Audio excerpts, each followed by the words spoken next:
All right, we're going to start. We're going to do two things today. I'm going to go over Chapter 2, and when I get done with Chapter 2, remember that mess that I had you work on the other day? Well, we're going to pretend we never did that because we're going to redo it, and we're going to build this. All right? It will all work. I shouldn't try doing things off the top of my head and screw up. All right? I should do them with notes, then screw up. All right? But you'll notice that we'll be able to calculate, so if we don't put anything in there and we click calculate, we get an error message. See that?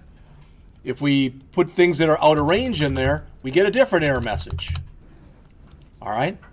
And if we put something that's within range and we press calculate, we get the future value and the clear works. So everything, as far as I can tell, works. I put a little graphic in there, so you had a graphic.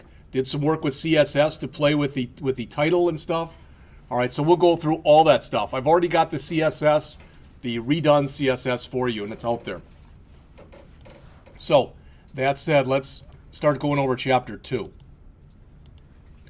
All right, so if you're following along in the book, it looks like we're about on page 33. Yeah, that would be it. Building an ASP.NET website. So, much of the stuff that's in this chapter is, again, kind of theoretical in nature. They talk about the different project types you can use, the templates that are available to you. They give you the extensions for some of the major file types, and they start talking to you about how to structure a site. Well, one of the things that you'll see when we get into this example right here is we're already starting to learn how to structure a site. In that, if you look up on the screen here, we'll have an images folder, we'll have a script folder, all right, we have styles folder, etc. So we are already learning some structure. All right, and then how to use the designer tools to create formatted pages. I only want to go, like I said, if we get done before 2, great. I'm not going to go after the break. After the break, I want to go and build this thing, all right, and be building that as a class for the rest of the period today. What I'm going to have you do then for your first assignment, and I'll have to write this up, but what I'm going to have you do, if you remember from last semester, one of the things that you learn how to do is to use either a try-catch or like that try-parse statement. If you remember that, we did that near the end of the year. And what you're going to do when we get done is you're going to idiot-proof this program. Bulletproof it, whatever you want to call it. And we'll talk about that as we go on, all right? So what they mention on the next page here is the chapter in detail starts to walk you through the process of creating and managing your websites. All right? Oops. In Visual Studio, and you've already heard this, but I want to make sure you've got an understanding, there are 2 things that you can do. You can check a web application project and a website. Last semester, if you remember, we always chose the application. All right? Because that was just straight C# stuff that we were doing. Now this semester, we're learning ASP.NET, and we're learning it using C#, but remember, that's a server-side scripting language. So we'll almost always be choosing website projects this semester. The website part is what's important there. So they go over what the difference is between the two of them, but I've kind of talked to you about it anyway already. You already know this too because I showed you this on the first day, that when you start up Visual Studio, if you choose empty website, that's pretty much what you get. You get a website that has a web.config file in it and nothing else. But if we choose an ASP.NET Forms site, all right, the other one that we looked at, it already builds for you, okay? It already builds for you your home page, and which has got some Bootstrap in it. It builds a simple About page, and it builds a simple Contact page, all right? What we're going to do next week, just so you're aware, is we're going to go over Chapter 3, and we're going to go through that, most of it pretty quickly because it's on how to use CSS. All right, but there are some built-in CSS functionality that exists in this editor and in this IDE that we haven't talked about before. So we'll talk about that. Then you're going to, by the end of, hopefully by Thursday of next week, you're going to get your first, quote, real assignment, unquote. I don't care when you build this first thing, you're going to build a website. And to start with, it'll have about 3 pages. And I don't care if you decide you want to use, so when you come in here, I don't care if you decide that you want to Yeah, she's going to kick you out. I don't care if you want to build an empty website and fill it up yourself, or if you want to create the predefined site and just make changes to those pages. I don't think I have any way really of telling which way you're going to do it. So again, when you come in here to work on your first assigned assignment, not the fixing up this one, but that one, when you do a file new website, remember, if you choose ASP.NET empty website, that's like I said before, all you get is the web.config file. So you can add files to it automatically. All right, I'm going to suggest for the first one, you choose that one. Remember, that gives you a home page with some Jumbotron and some other Bootstrap stuff in it. It gives you a very simple about page, which basically says this is an about page. And it gives you a very simple contact page with like a name and a phone number on it. And I'm going to suggest that you use that one. It'll probably be very much easier as we start working on this stuff. All right, but the key thing is, again, file, new. Last semester we chose project. This semester, almost exclusively, we're choosing website. If you've got a project that you want to be able to work on with multiple people at a time, you choose team project. All right, we just don't get into that here. File, if you want to create some kind of an existing file, and if you've got a project, it'll try to pull together a project. If you've got code, it'll try to pull it together for you. That doesn't work all that well. All right. So the author talks about here when you want to use one as opposed to the other. All right, I could make a smart aleck comment and say, well, you choose one because it's in one class and one because it's in the other class. But really, what the author says here is it says, in general, the website project is a bit easier to work with. You probably, by the end of this semester, will have your own feelings on which one is easier or harder to work with. All right. Then they start talking about choosing the right template. He's not here today, but I remember last time, when you go through this, when you start to build a new project and you do a file new and you do a website, one thing again, if for some reason yours is set to Visual Basic, then change it. All right? And you can go back. There's a way that you can go in through the tools options and reset that. All right? But otherwise, just manually do it. I don't want this. I do want this. All right? So they start to talk about the templates that are here. I've talked about these a little bit.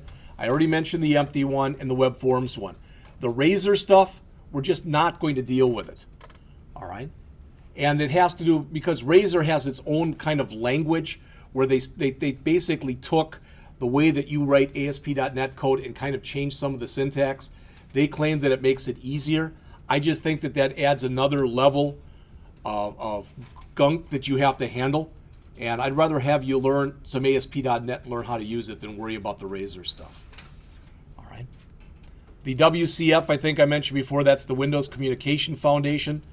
All right, if you want to build some web services, and the Dynamic Data Entities website, it's more with database stuff. So we'll talk about some of that stuff later on.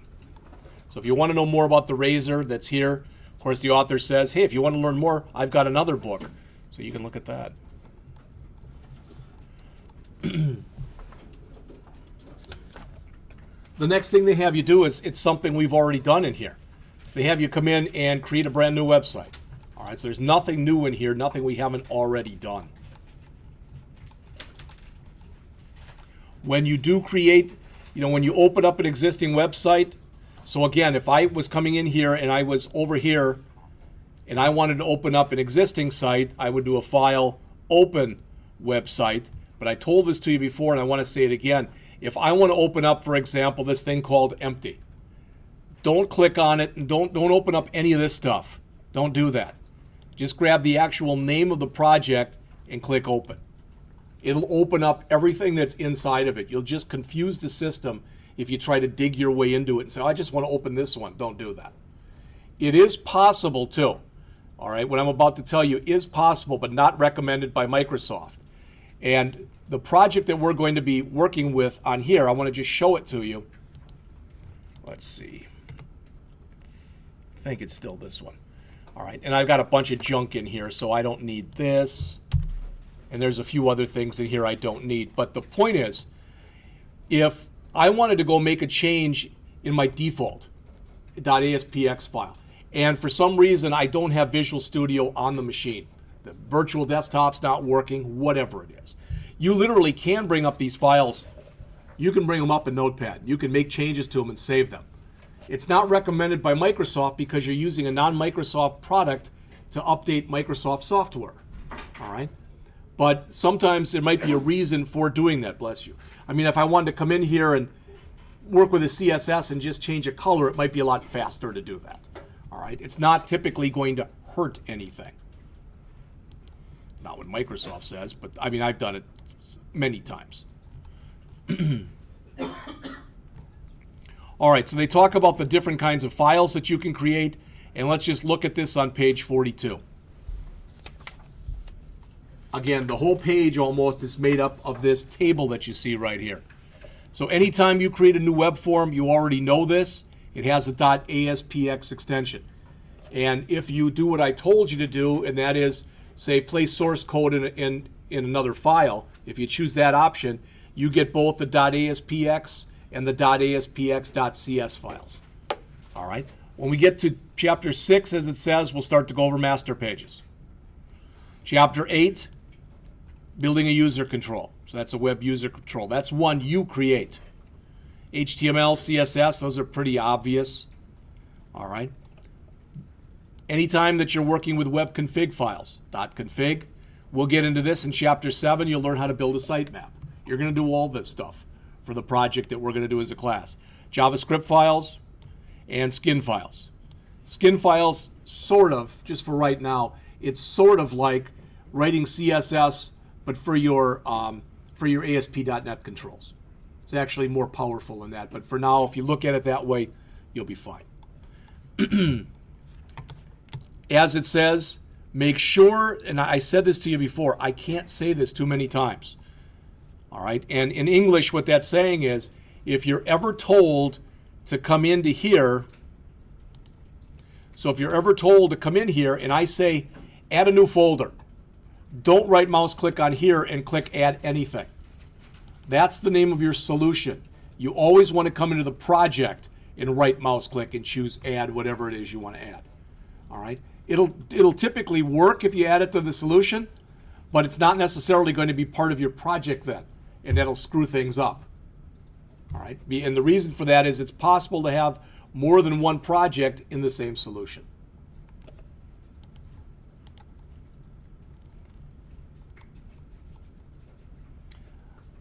They talk about some code files here on page 43, and the bottom line, the most important part of that is all of those files, whether they're a .svc or whether they're a .cs or whether they're a .ascx, any of those, they're code only. There's no GUI component to them.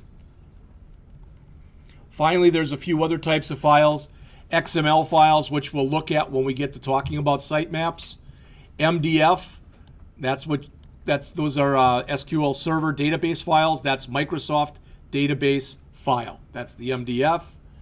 And then finally, if you're working with the entity data model, which they don't get into until way later in the book, they're .edmx files. Adding an existing file, we're going to do that. We're going to do that in just a bit. In fact, you can do this now if you want to, and if you don't, you don't have to. But if you're not in the virtual desktop, please get in the virtual desktop. And that thing that I asked you to add last time, I just totally blew it away and made a new one. All right? But if you want to add that folder with today's date on it, and you want to throw that out onto your regular desktop, you can. That file has in it those same comments from last time, the little thumbnail that I made, so we've got a graphic in there, and the updated CSS file. I made some changes to it from what you had the other day. All right.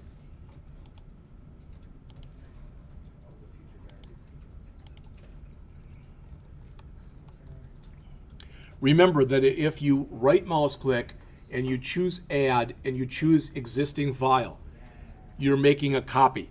Did everybody hear that? Sounds real simple, but I want you to make sure you understand that. So if you right mouse click on your project name and you choose add and you say existing item, whatever you add, so if I add something from my desktop, it doesn't literally bring it over. all right? Rather, it makes a copy of it, and that's always suggested that you do it that way. All right. You can always go back and remove the original later if you want to do that. What's this class number again, sir? 152, 161 ASP.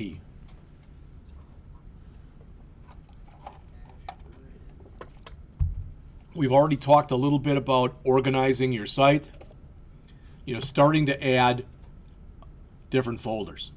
All right. Otherwise, everything just goes right underneath the actual project, and it gets very hard. It gets very cumbersome very quickly. That's why when you come in and you do a Microsoft defined, basically, website by choosing that ASP.NET Web Forms site, you get your scripts in that folder, you get your styles in a folder, all that other stuff. And that's what we're going to be doing.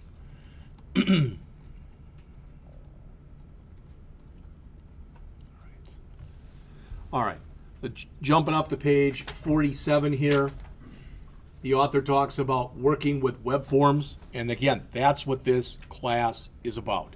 Web forms, as it says, can contain a mixture of HTML, ASP.NET Server controls, client-side, JavaScript, CSS, programming logic. There's other stuff that it can hold to, images, etc. So there's a lot of stuff that you can put in here. Is everybody now kind of comfortable with the fact that when you get into here, so let me bring up the other one. I'm going to close this one. So when you come into here, that you have your choice, that you can either be in design mode or you can be in source mode, all right? Or like I think I told you, you can be in split where you see them both, all right? And again, you'll figure out which is the easier one for you to understand and for you to work with. Typically, not always, but typically, you can drag different controls in and make changes in either one. So if I wanted a new button down here, I could either, right now, I could just grab that button and click it, or I could come back to here and do the same thing. The advantage of adding controls from here is you can position the cursor exactly where you want the control to go and then drag the control in. Whereas if you're in the source code mode, you kind of have to search for where you want to put it in. All right.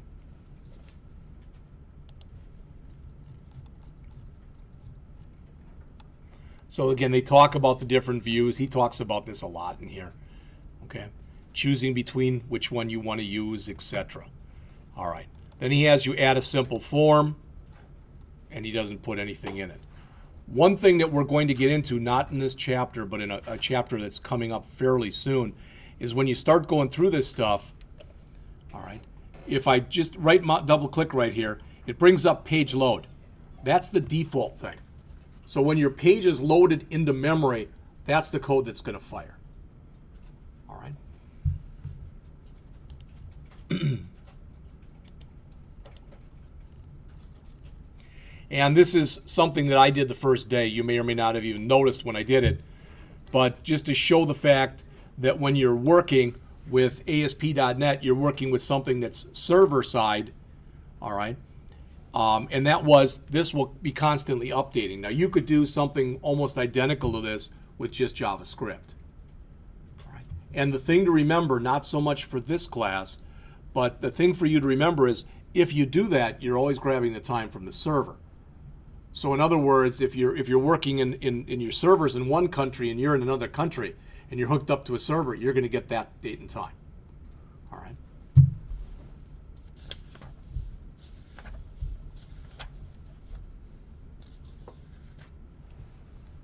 It's kind of a long-winded example, but there's not a lot in there other than the fact that, again, you click it, it says, hello, the time is now, and it gives you the time and the date. You wait a few seconds, and you refresh the screen, and it'll update the time for you. I mean, the stuff that's in here, it's not that it's not important. Of course it's important. That said, again, it's not my goal here to see how much time I can spend lecturing. All right. They talk then about adding markup to the page. I would guess at least virtually everything that's in here you're already familiar with. All right, especially the bold, all this other stuff. But again, the best way when you start to play with this stuff and you're like, oh, I wonder what that does. I wonder, just create a new project, throw a few controls on it, and then just start clicking buttons to see what happens. One thing I will tell you though, and this is just, I'm giving you advice from my own foibles, so to speak, that if you're going to sit there and create a simple project and maybe put a label and a text box and a button on it. Now I want to see what happens when I do this. Now I want to see what happens when I do this. And you've got 10 or 20 things, do one thing, see what happens. Then do another thing and see what happens. And it's the same problem that we all fall into, that a lot of times when people debug, you know, you sit there and you think, oh, there's that error. Oh, there's another one. Oh, there's another one. And pretty soon you've changed half of your code, and now it doesn't work. All right? Where previously it almost worked if you would have just changed that one thing. So start to get used to the idea of iterating over your errors and just fixing an error and then trying it again. Fixing another error and trying it again. All right? All right, so they have you come in here and add some formatted text. They just changed the color, font color, and the background color. All right. I think we're all smart enough to realize that if we click the link or the toolbar option that says hyperlink, that's what it creates, is a hyperlink for us. And that hyperlink actually has, in the properties window, it has a navigate URL property to it. So here they've set it to www.planetrocks.com.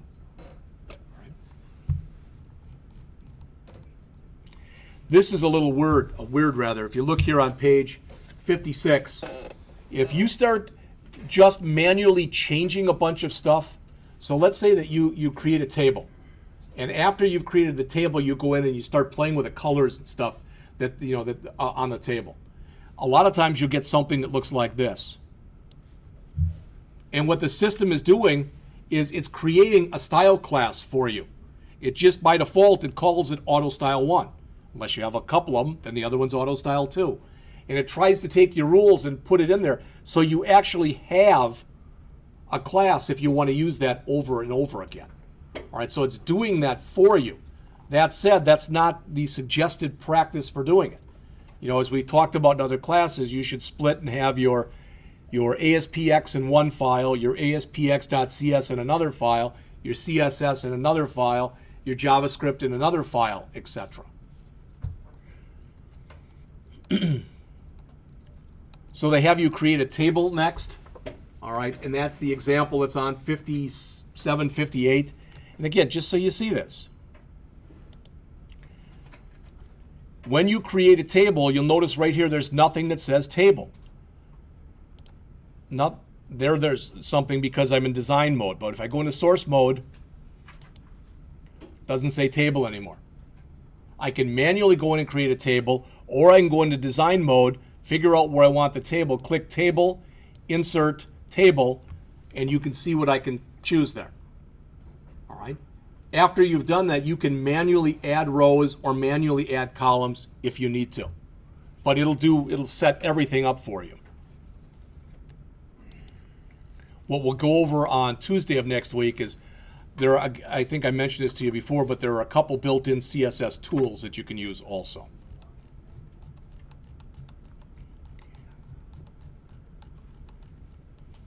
All right. They start talking here on page 59 about programmatically connecting pages. And there's different ways that you can connect pages. One way that you can connect pages is by using one of those hyperlink controls that we already talked about. You can hyperlink to either, I can literally write something where I hyperlink and I go to Blackhawk's page. Probably not going to want to do that, but I could do it if I needed to. All right, so you can use a regular anchor element. You can use a hyperlink control, or you can do it programmatically, and they'll talk about that later on in the book, as it says there. So they have you come in here and just grab, I think you just have you bring out a hyperlink control.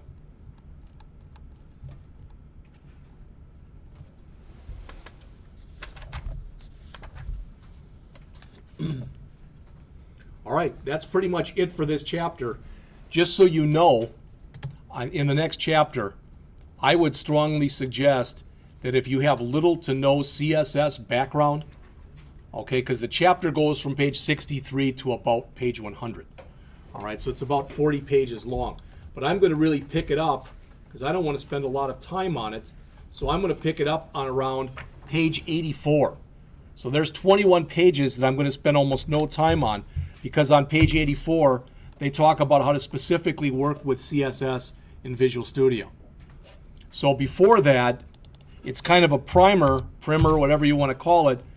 What is CSS and why do you need it? How it looks, etc. So they go through a lot of stuff. They talk about how you should split up your page content with different types, how CSS fixes formatting problems. Then they give you an introduction to it. I don't see the need to go through and do this and talk to you about a style tag. You should have had that training previously, whether it was with me, Jim Schmidt, or somebody else. All right?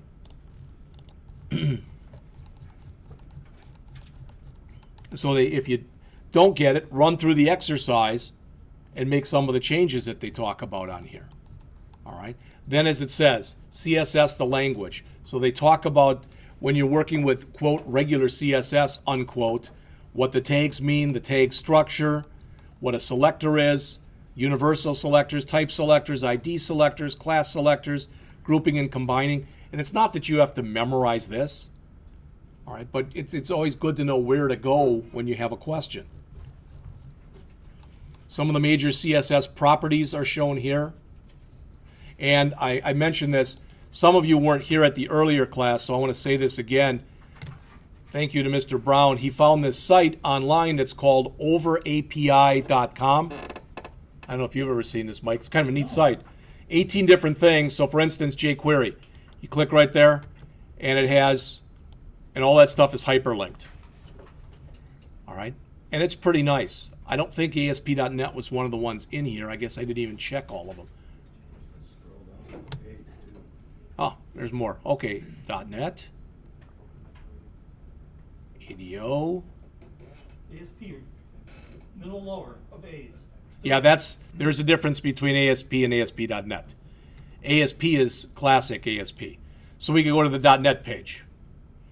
All right, not as much in here, but you notice there's C# stuff. Again, it's worth a look if you get some time. How's that? OpenAPI.com. All right, so they talk about some of the major CSS properties right here on page 73 and the top of page 74. And then they explain how you're going to write some CSS, how you can use shorthand to write CSS, the CSS box model. All right, how they styled their page for the site that they use.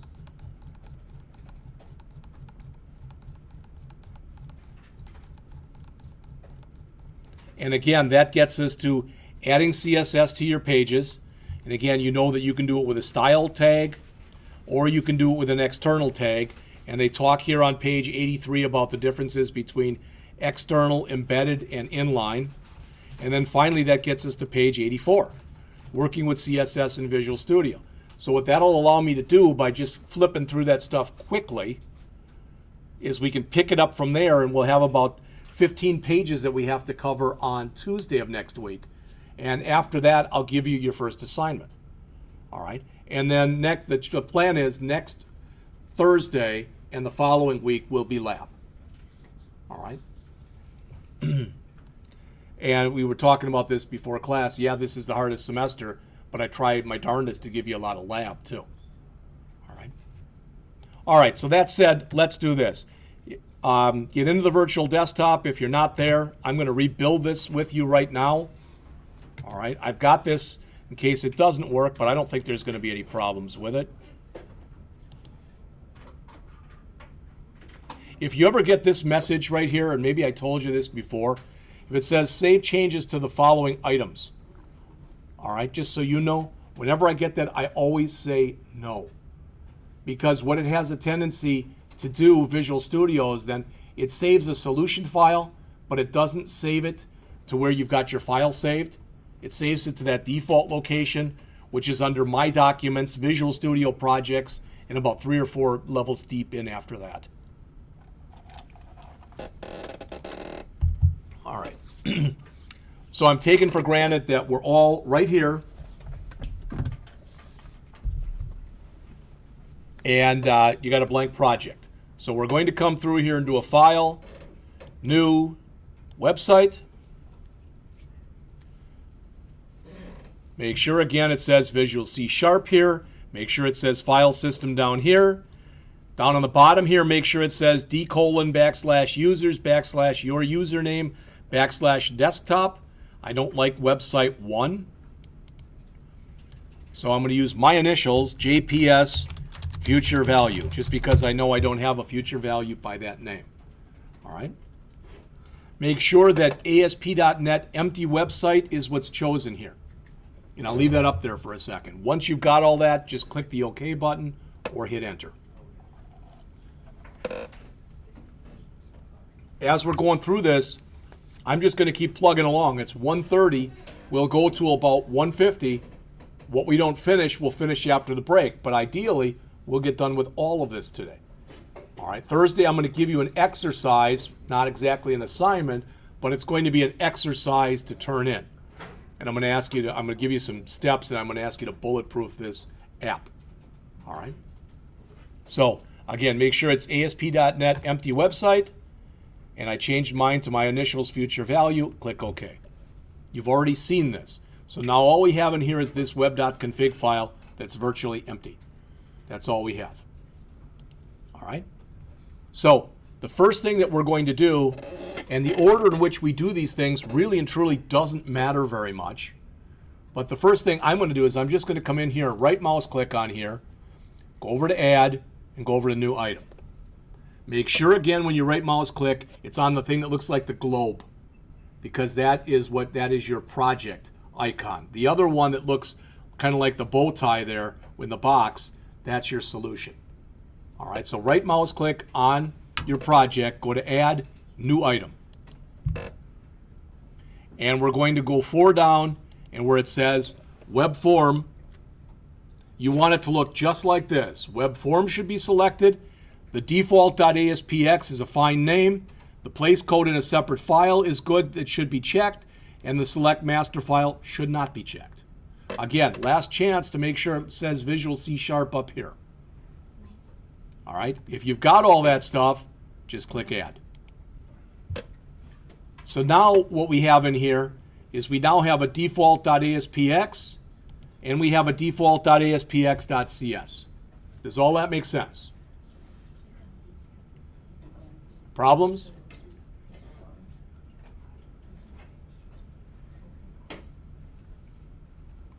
All right, while she's getting caught up, we'll just do this because this won't take any time whatsoever. So we're going to come in here and we're going to add 2 new folders.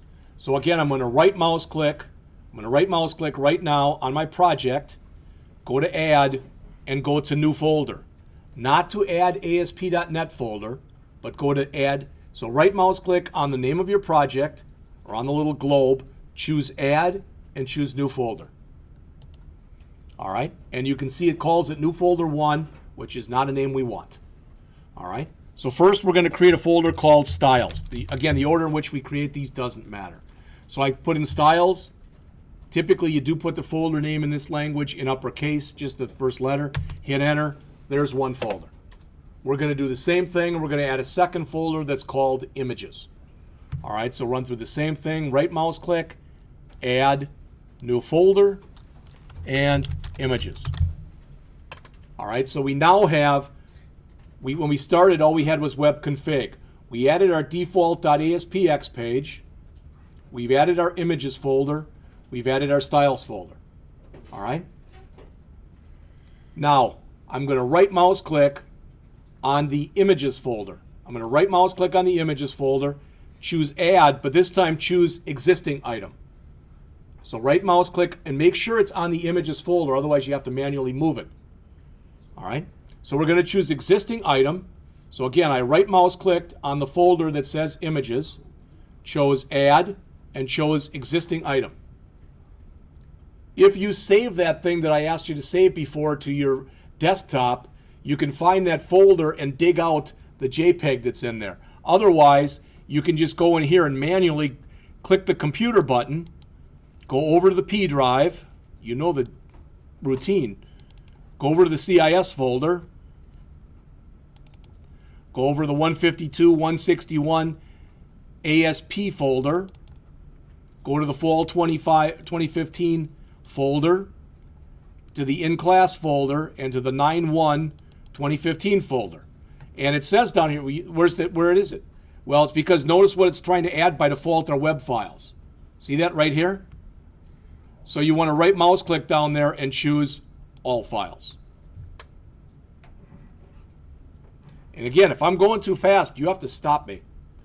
And those of you who think I'm going too slow, sorry, but I'd rather do this as we start to make sure that people do understand it. All right? So we want is FV for future value dash TN for thumbnail. That's a little picture of the guy that we're going to put up there in just a bit. So you can double click on it or you can single click on it and choose add. But either way, you want it to look like this. You want to have now fv/tn.jpg under your images folder.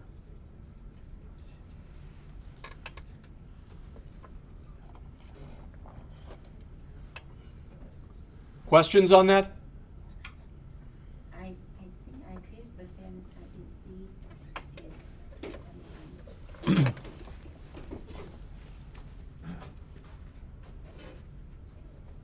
All right, let's do it again. Right mouse, double click on here. Oh, this is yours. No. Oh, you want me to go? No. You were actually okay. Right mouse click on there. Choose add existing item. Now over here, click your computer button. Over here. Or go to either way, go to the P drive. That's what I want you to do. And just go burrow down until you find the stuff for this class. I thought I already had the. I don't see it on there, so.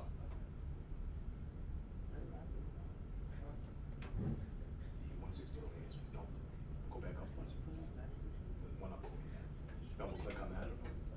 Double click on the spring 2015. Double click on in class. We're at the wrong one, I can tell. Go back up. Go back up. Go back up. It's the 161, not the 164. Yeah. Double click. Double click. Double click on in class. Double click on there. Go down to here and choose all files. Double click on the FVTN. There it is. All right, so we're going to do the same thing, but we're going to right mouse click on our styles folder now. All right, so I'm going to right mouse click on the styles folder, choose add existing item, and now I want this styles.css file right here. Everybody get that? So again, right mouse click, same exact thing we just did. Right mouse click on styles, add existing item, and from either your P drive or your desktop if you saved it there, we want the one that's called styles.css. So I'm going to right mouse click on that, then double click on that, and add that. So this is what we've added so far to the project. All right? Any questions on that? I want to take just a second. You don't have to do this. But if you look up on the screen here, all right, we're setting our font family, and most of the other stuff is, the padding and the margin and stuff. I just made the background color white so it'd be simple. The border, I made the same color as the main heading that we're going to have. It's supposed to be navy blue, and it's actually about this color blue, which to me isn't navy. All right. I changed a couple things because after I added the image, I was having some problems with the H1 tag and the image on the same line. So I had to do some work with CSS to get that to work. So I decided to, and actually I found something similar to that online, to have a div, call that div header, and then put an image and an H1 inside of there. So that's what that is. And worked a little bit with some relative positioning to try to get this stuff to line up. It's not perfect, but it's fine. All right? All right. If you remember last time when we went over this, if this was your screen, you had like a label over here and a text box. Then you had another label over here and then another text box. And then you had another label. It was all thrown all over the place. All right? And that was on me. It wasn't you did anything wrong. What it was I wanted to add regular labels, not ASP.NET labels. All right? And since I added ASP.NET labels, server-side labels, I didn't do any CSS for them. The CSS was done for regular labels. That's why I said I was trying to do this off the top of my head, which was a mistake. All right, I could have made some simple changes in the CSS and got it to work. But the reason I wanted to do it like this was to show you there's absolutely nothing wrong with combining HTML controls and server-side controls. Those labels that we have on there, the labels that we're only using them as headings. That's all they are. You know, we've got one that says like investment amount, one that says interest rate, and one that says years. They're not doing anything. We're not associating any code with them. There really is no reason to make those server-side controls, all right? Because every time you do that and you're sending stuff over to the server, it's got more work to do. And all it's doing is it's taking a label and it's converting it to a label, which is kind of stupid. There's really no reason to do that. But that was the problem last time. Once we did that, then stuff starts lining up. All right, there's some styles for style classes in here. So this is for our data entry stuff. Again, just basically working with margins. These are for the buttons. This is the validation stuff. And you notice I cut the size down a little bit, made the color red, and made it bold so that those would stick out. All right? This, and I don't even think I'm using this, I was in the beginning, but then I don't think I even am, was, as it says, for the drop-down list. This is for the future value label right here, and this is for the clear button. And again, I'm not even sure if I'm using that. All right? But better to have a couple things in there that we don't need than not have a couple of things in there that we do need. All right, so what we have so far is we've got our CSS, we've got our image, all right, and not much more. We've got our default, but if we run this now, there's really hardly anything on it. It doesn't really pay right now to even try to run this. All right, we could, but it doesn't really pay to do so. All right, so I'm going to come back over to my default.aspx page, and we're going to start changing stuff right now. What I'm doing here, you don't have to do this. I've mentioned this before. What you're going to see is I'm going to have a lot more lines of code than you probably will, because I like to put a lot of stuff on their own lines. All right? So we're in here. This again is called our page directive. If you didn't hear me mention that in an earlier class, it tells you the language we're using. It's saying it wants to automatically wire up any controls. So when we double click on the control, we're going to get its default thing that's going to come up so we can put code in there for it. All right? It tells us the name of our code behind file. And it tells us what it inherits from. And don't worry, we're going to hit on that in a later class. The rest of the stuff that you see in here under default.aspx looks pretty much just like if you just write some straight HTML. All right? There's not much more in it than that. Now, a couple things before we go on. First of all, let's give it a title. I'm just going to call mine Future Value Application. All right. And then secondly, I'm going to open up another line here. And I think I mentioned this to you before, so don't type, but just watch for a second. I can do this. I can say link rel equals, notice it, it'll style sheet, etc. I can do all that. Even the IntelliSense will kick in, but I don't have to do that. In other words, I can just go over to my styles, I can take it and drag it right there and let it fill it in for me.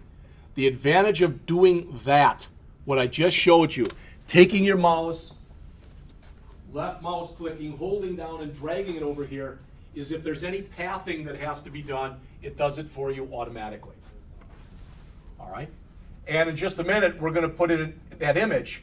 And when we put in that image, we're going to do the same thing. I didn't even know that with an image that worked. I never tried it before.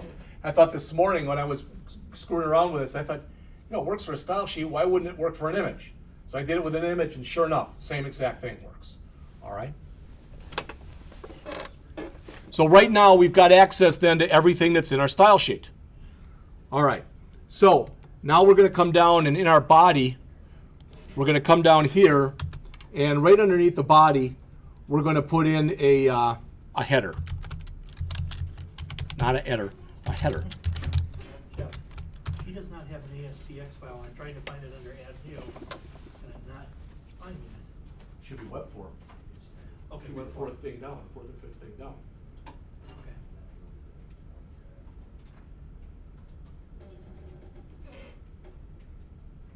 Yeah, okay. right, so all we added so far was we put a title on it. Right there, yours just says title. We added that title. And then we went and grabbed this file that's right here, left mouse, click on it, drag it over here. And that'll add this line here. All right. All right. So now we're adding, the next thing we're doing is we're adding this header section. And in this header section, all right, that's where I'm going to go and I'm going to put in the work that I did for the image and for the H1 header.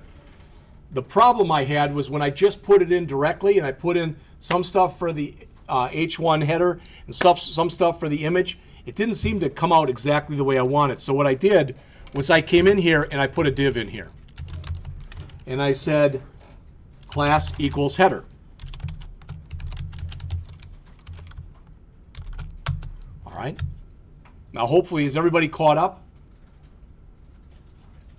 All right. So the first thing I want to do here is, if you look up on the screen, is what I told you. I want to grab that image and I want to drag it in here. Boom. And it fixes that for me. I just took it, left mouse clicked on the image and dragged it over here.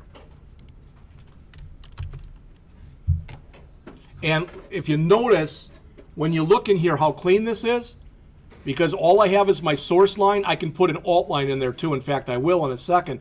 But in my CSS, I set it up in the CSS so that it already set up in here my width and my height, just to make it a little cleaner. So I set all that stuff up in the CSS. All right. Oops. Well, again, being good developers, we always put an alt tag in here.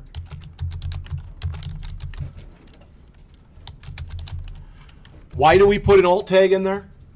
Just in case the browser doesn't handle it, the image to get. Well, that's one reason, and that's a good reason. One reason is if for some reason we put in we had the wrong name in here for some reason, or it got moved, it would still show the little X and it would still show the alt tag as a tooltip. But the other thing, again, is for accessibility, for people who are sight impaired, so that they're able to, if they have a browser that talks to them, they're able to tell them what that tag says. All right. Now I'm going to save this because we should be saving on a regular basis, and I'm going to run it. Just see what I've got in here right now. And there it is. And it looks a little funky right now, but it'll improve itself as we go on. So what you can see up here is this is the div, basically the box that we told it to make. All right. And this is that little image that we put in there. All right, so like I said, mine looked like this when I started too. So if you look at it, there's something wrong with it. No, there's not. There's just not very much in it right now. All right. All right. That is it for our header. And again, because I'm trying to make this a little bit more HTML5 compliant, I'm going to put a section tag in here. And I'm going to put my ending section tag way down at the bottom, right before my body. So if you say I can't see that, I'm going to drag so you can. So I just added that section tag, but I put the ending section tag down here after all my form stuff and my div tag here.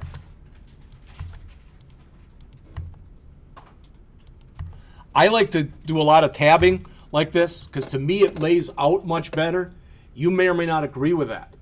Again, when I grade your stuff, I don't have time to see how you tabbed or didn't tab or whatever, and honestly, I don't care. You should do it the way that's easiest for you. Right? So, I played with this with the div and without the div, and it worked just fine without it, so I'm just going to get rid of that div tag. All right?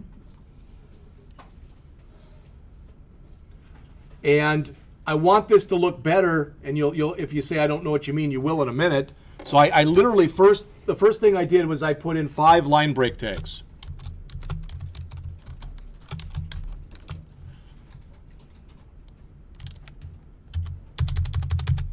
Okay? And it's 1:50, so this is a good time to stop. We'll fill in the rest of our section. There's not real much to do. And then we'll write the code when we get back from the break. So it's 1:50. Let's come back, please, at 2:05. All right?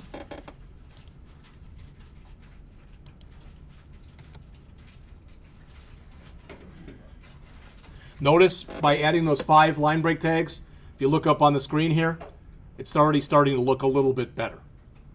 All right? You can say that's a hack, and I probably wouldn't disagree with you. I wouldn't say it's whack. What's that? I said I wouldn't say it's whack.